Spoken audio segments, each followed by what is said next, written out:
Part two of my neighbor went missing. So you guys, I'm sorry I ran out of time on the first video. If you've not watched it, definitely go check it out to get the first part of the story.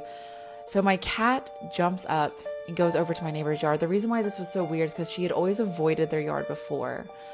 She's not really fond of kids, so she definitely avoided their yard like the plague. So for her to get up and run over there was really odd behavior from her.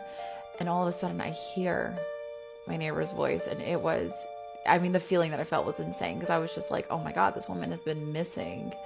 Her children have been missing for weeks now, and I wanted to see what was going on. So I immediately ran over to the fence, and I looked over and I said, hey, I'm sorry that Dee Dee's bothering you and she's meowing and all these things, but really it was just because I wanted to see what was going on. And I saw her and I felt awful. She looked terrible.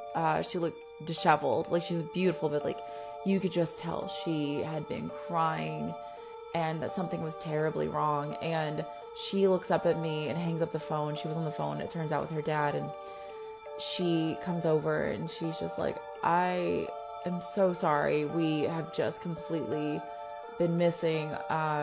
Something went terribly, terribly wrong. And I was like, what happened? Are you okay? Like, what's going on?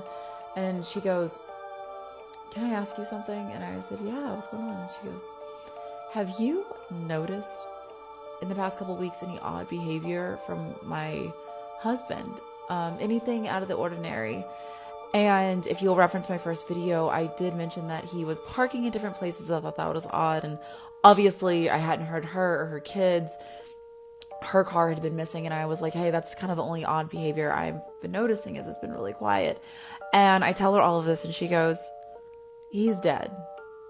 I found his body inside of the house. And I was so taken back, because here I was the whole time thinking something was wrong with her and her kids and that they weren't safe. And I was so freaked out. And I was like, you've got to be kidding me. I'm so sorry. What happened? And she goes, well, that's the funny thing. No one seems to know.